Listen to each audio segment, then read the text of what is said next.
Welcome back to Venora, Engadinwind by Dekine, up here in Switzerland at the lovely lake of Silvaplana. Day number 2 of the EFPT tow-in. Yes, we had to cut yesterday's tow-in a little bit short because the wind picked up. How crazy is that? A windsurfing event that get cut short because the wind picked up. But that's how it is. The organisers put on the tow-in because usually in the morning here at Lake Silvaplana it is glassy, and that is what we've got this morning, which is why we started early. So we're half an hour earlier than scheduled because we're putting in that extra round that we didn't fit in yesterday. We've already had a couple of riders going. Balls Muller 5.13, and we just had Sarah Keita go 3.38, so not some big scores on the board. But if you didn't tune in yesterday, there is a little bit of a different format this year. So now the judges tell the riders the category they have to do. So yesterday we had air time, and that was the longest air time. They're filming it in slow-mo seconds. Yentel Cares pulled off the biggest move, had the highest air time, and scored, I think, 9.63 yesterday, so he's leading. But as I say that, we got another rider coming up. This is Amado Vreeswijk. I'm sure this is the combo section today, so they have to do a combo. What have we got? Okay, that is the best combo we have seen so far. He's still dry. There we go. Absolutely flawless performance. He loves the combo, does Amado Vreeswijk, and he will definitely improve his score with that one. And he's still got dry hair. You've got to say that is absolutely stylish to even do that. You know, with wind is hard enough. To do it with just your apparent wind in the sail is well, it's crazy. Let's have another look. Hopefully we're going to get a replay on that. Soon find out. Maybe we're not. Or maybe. We'll wait for his score to come in. I thought we might be getting a replay, but it doesn't look like we're going to have one. So we'll wait for his score. Okay, there's no replay yet. So yeah, we just have to remember that move for what it was. What was it? Was that a Topaculo? When you see it once, when you're in the morning, I'm like, oh, hello. We haven't seen many, you know, combos. So I think the definition of their combo is you have to do a move and then bounce into the next move. That's the combo. We're not talking about any double spins in the air. We're talking about touching down and then bouncing, popping into another move. So for me, Amado Vreeswijk's got to go. Yeah, there we go. 8.88 for Amado Vreeswijk. That puts him into lead with his 2-score combo. He scored 6 in the first round, not his best score. So he's going to need a couple of the other riders, well, to drop back today. There is 4 categories, and you'll be counting the best 3 scores from the 4 categories. So you effectively get to discard 1 category. You know, there may be a lower scoring category. I thought maybe the combo might be because it's a harder category, I guess, to nail, but Amado Vreeswijk has absolutely smashed that. Next on this, we've got Max Matasek, then we've got Antoine Albert, Leonard Neubauer, we've got Sam Steve and Yentel Cares. It's basically a reverse order to the way the scoreboard is at the moment. If you're out there in YouTube land, give us a comment. Yeah, give us a comment. Maybe it's a little bit delayed to where we are live, so hopefully we'll see a few comments coming through. Like I said, I know a lot of people say, why are you doing tow-in? There is no wind. It's always the same here in Silvaplana. Absolute glass in the morning. He doesn't want to put on a stand-up paddle race or something like that. You know what I mean? He wants to put on windsurfing, and the only thing we can do in this sort of conditions is apparent windsurfing. It's not the same, I know. It's got its critics, but I think it's got its fans as well. And you get to see some of the top windsurfers in the world hanging out at a lake in Switzerland. You know what I mean? I think that's also pretty cool to have some big names around. And that is one reason for probably coming to this competition anyway, just to see all these guys hanging out here. They get to put on a morning show. This is Max Matasek, duotone fanatic rider. Really good at the media stuff. Oh, comes a little bit unstuck. It almost looked like air funneling to something, but didn't quite get the landing. Back foot come out. Oh man, I tell you, when you get to my age, I can say that now. When you get over 40, those foot straps, and actually, well, I don't know how old Max is, but he looks like maybe he's regretting that decision there. At some point we will be getting that replay camera on. Like I say, it was a little bit sprung on us. The live stream crew were meant to be going half an hour later, and we're coming in, you know, a little bit earlier than planned.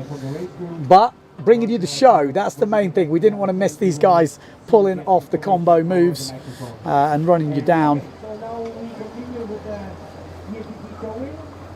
You can see the scenes here, absolutely picturesque, this place. If you've never been up here in Silver Planner, I'm getting a double speed. If you want to get your own replays, oh, that was nasty. You can reset 2 browsers. Oh, I've got the super slow-mo replay. You can't see it, guys, but oh, yeah, back foot come out. Yeah, that looks slightly, actually looks very painful. Bye.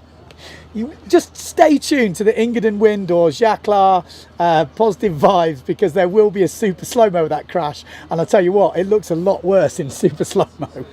Oh, there's one moment through that, you just think, goodbye ankle. Come on, where are you? Give me some comments. There we go, we got a comment coming in. Why do you not send all the IQ foil race? God, we're not talking about that. It's the organizer. The organizer organizes everything here. He does the live stream, does everything, and he has slots for an hour a day. One for the freestyle, one for the IQ foil. That's it.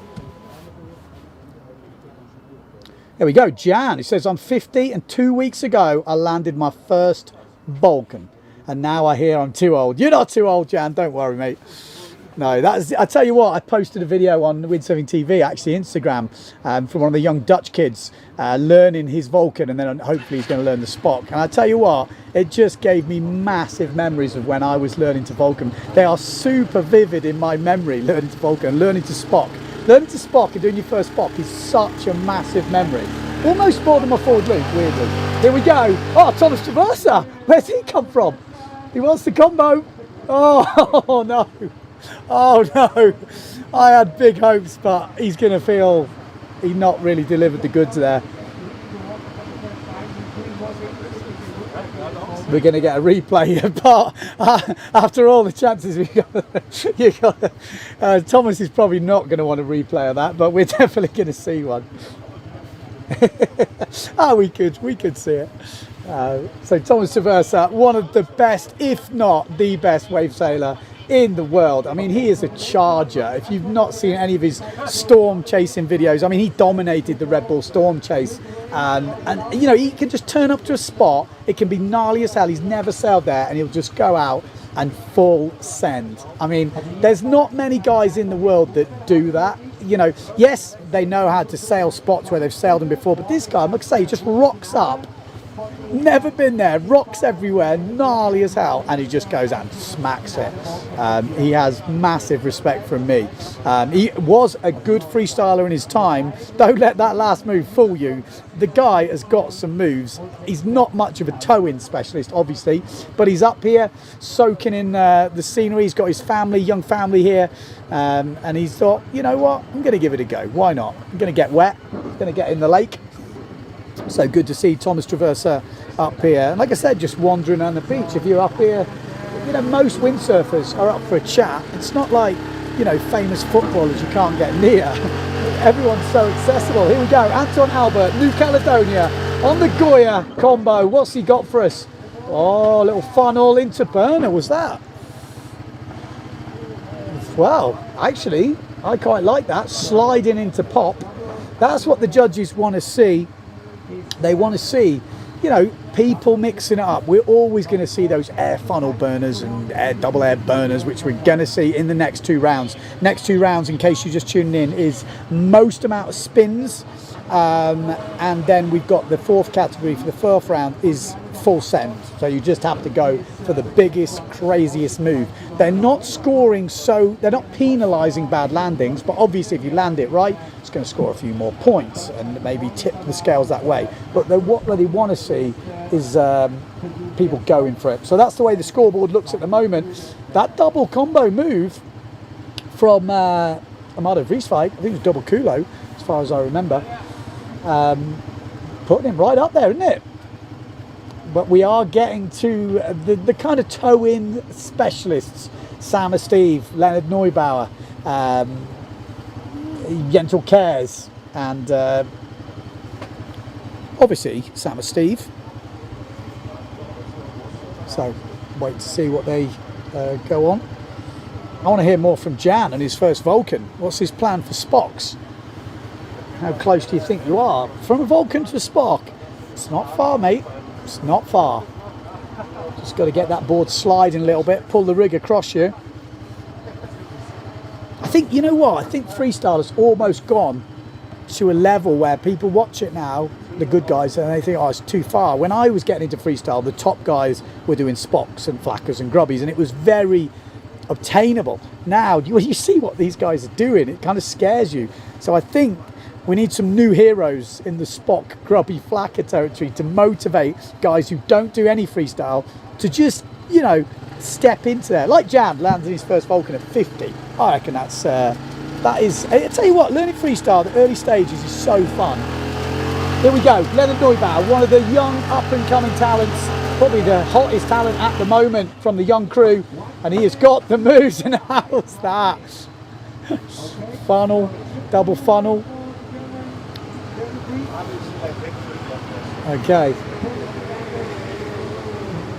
Well, I'm going to have a look, because like I say, I've got my sort of browser set a little bit further back, so I get my own little replay of that move. But obviously funnels are the order of the day. You know, it's always going to be like that. With the toe-in discipline, you're already back-winded. So Leonard Neubauer then uses a little bit of weight, but yeah, funnel into funnel. Good, solid as a rock from Leonard Neubauer.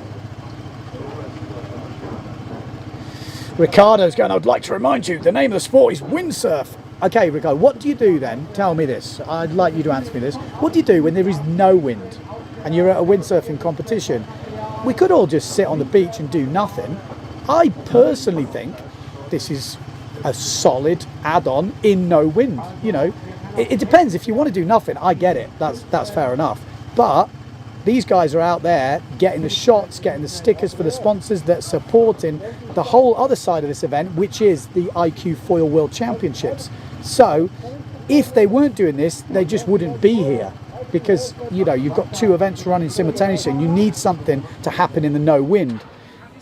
So you can say what you like, but there's a skill, and it is a windsurfing skill. If you see what these guys do in the wind, that's how it works. So, I mean, like I say, everyone's got their own point of view. I totally understand that. But when you've got a glassy lake, you've got a lot of people here anyway in Silver Planner watching the windsurfing and the racing, then why not have a show in the morning when it's